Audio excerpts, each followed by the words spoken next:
नमस्कार दोस्तों, आज एक कहानी सुनाऊंगी जो कि मेरी स्कूल सार के साथ कुछ हुई पूरी कहानी बोलूंगी। वीडियो पूरी देखिए एंड चैनल सब्सक्राइब करो और मज़ेदार कहानी में जुड़ जाइए। हेलो, मेरा नाम प्रिया है। मैं 18 साल की हूँ और स्कूल की आखिरी क्लास में पढ़ती हूँ। मेरी फिगर ऐसी है कि जब मैं स्कूल जाती हूँ तो लड़के थोड़ा ज़्यादा ही घूरते हैं, जानती हूँ ना। वो सबकी नज़रें मेरी कमर पर अटक जाती हैं और मैं क्या करूँ, बस मुस्कुरा के आगे बढ़ जाती हूँ। लेकिन मैं ऐसी लड़की नहीं हूँ जो हर किसी से बात कर ले, बस अपनी पढ़ाई पर ध्यान देती हूँ। घर में माँ पापा हैं, भाई छोटा है और हमारा घर गांव के पास वाले छोटे शहर में है जहाँ सब एक दूसरे को जानते हैं। स्कूल में मेरा फेवरेट सब्जेक्ट मैथ्स है और हमारे सर, जिन्हें हम सब सर जी कहते हैं, वो बहुत स्मार्ट हैं। उनका नाम राजेश सर है। उम्र होगी कोई 35 से 40 के बीच, लेकिन दिखते हैं जवान।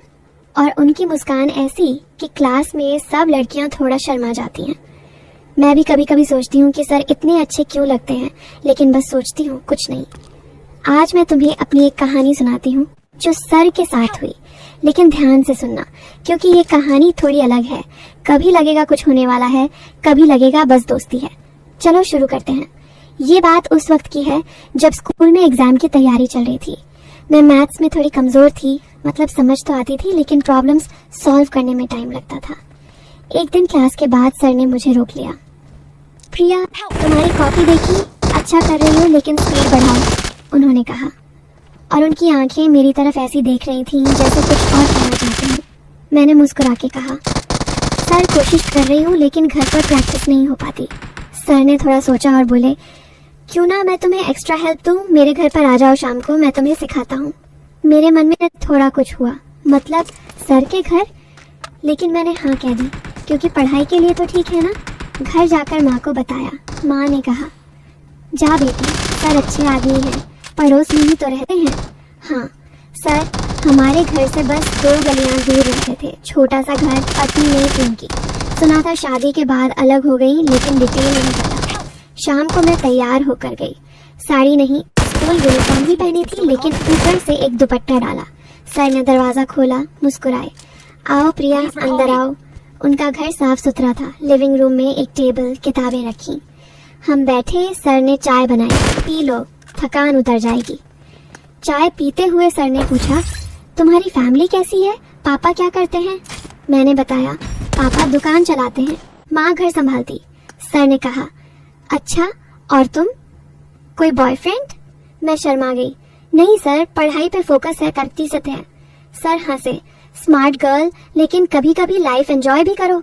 उनकी ये बात थोड़ी डबल मीनिंग लगी, लेकिन शायद नहीं, सर तो ऐसे ही बात करते हैं। फिर हम पढ़ाई शुरू किए। सर मेरे पास बैठे, किताब खोली, देखो ये प्रॉब्लम, इसे ऐसे सॉल्व करो। उनका हाथ मेरे हाथ के पास आया, थोड़ा छुआ, लेकिन गलती से शायद। मैंने महसूस किया कि सर की सांसें थोड़ी तेज हैं, लेकिन पढ़ाई चलती रही।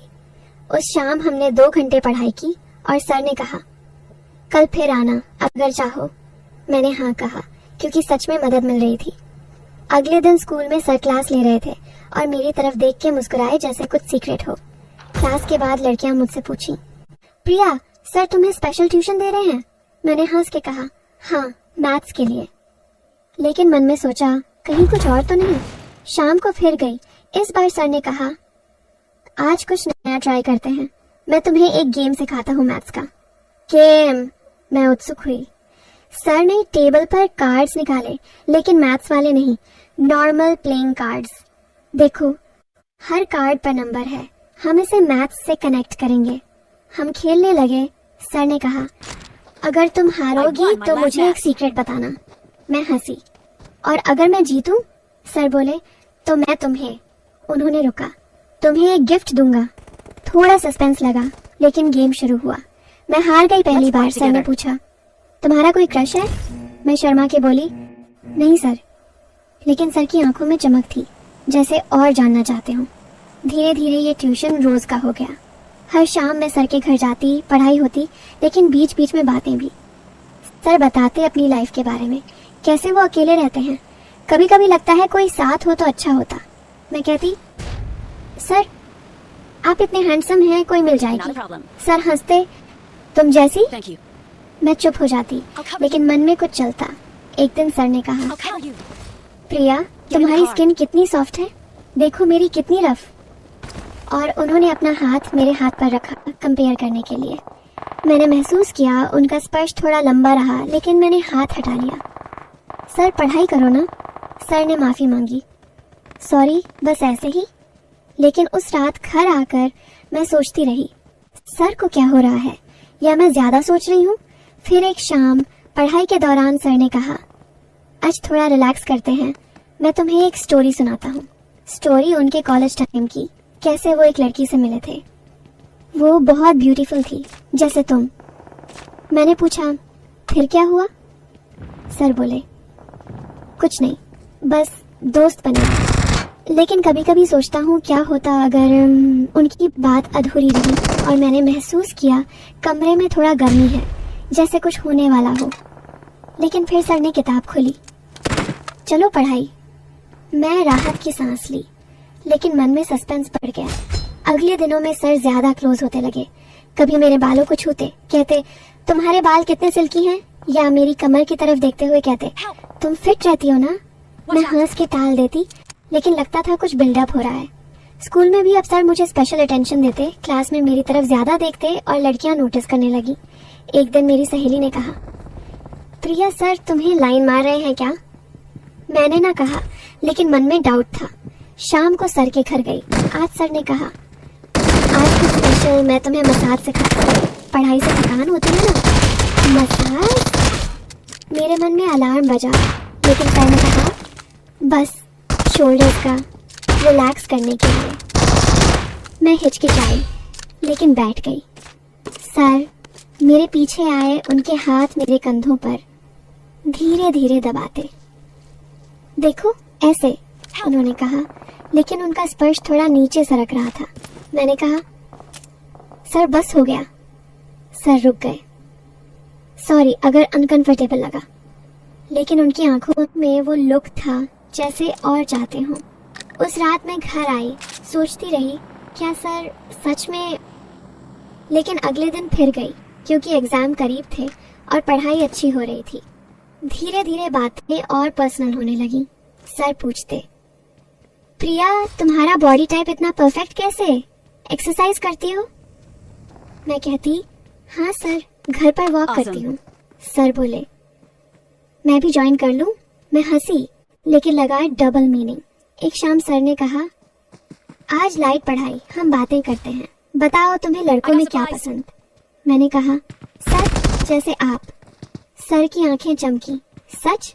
तो मैं कैसा हूँ? मैं शर्मा गई। 6 हो सर। कमरे में साइलेंस हुआ। सर मेरे करीब आए, लेकिन फिर बैक हो गए। चलो पढ़ाई। सस्पेंस बढ़ता जा रहा था। लगता था कभी भी कुछ हो सकता है। फिर एक दिन स्कूल में प्रोजेक्ट असाइन हुआ, मैथ्स का मॉडल बनाना। सर ने कहा, प्रिया तुम मेरे साथ काम करो घर पर।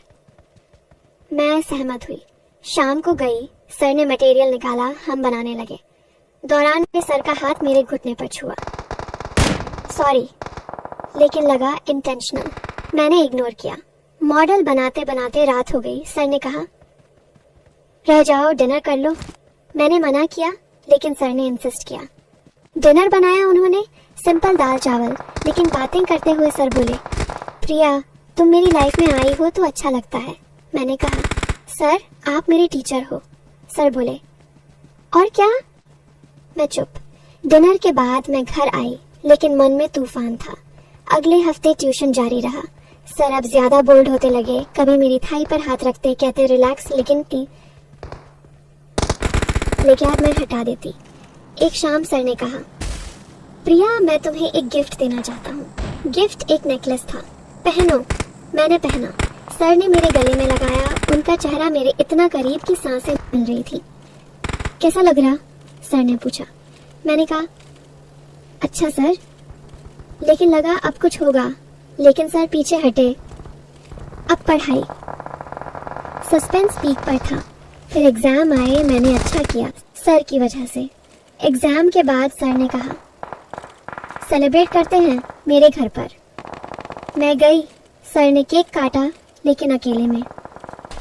प्रिया तुम मेरी स्पेशल स्टूडेंट हो। सर बोले और मेरे करीब आए। मैंने सोचा अब, लेकिन सर ने सिर्फ हक किया। Good luck for future. मैं कंफ्यूज हुई। फिर सर ने बताया सच्चाई। प्रिया, मैं तुम्हें अपनी बेटी जैसी मानता हूँ। मेरी पत्नी से अलग होने के बाद मेरी एक बेटी थी, लेकिन वो चली गई एक्सीडेंट में। तुम वैसी ही हो, इसलिए इतना केयर करता हूँ। वो स्पर्श, वो बातें, सब पिता का प्यार था, लेकिन शायद तुम गलत समझी। मैं चाहता था तुम मजबूत बनो, पढ़ो, आगे बढ़ो। मैं रो पड़ी। समझ आई कि सब मिसअंडरस्टैंडिंग थी। सर ने मुझे सपोर्ट किया, मेरी काउंसलिंग की, और आज मैं कॉलेज में हूँ सर की वजह से। थर की सोच वाले भी अब समझेंगे कि सच्चा प्यार क्या होता है बिना फिजिकल के। कहानी ये सिखाती है, कभी कभी चीजें वैसी नहीं होती जैसी लगती हैं।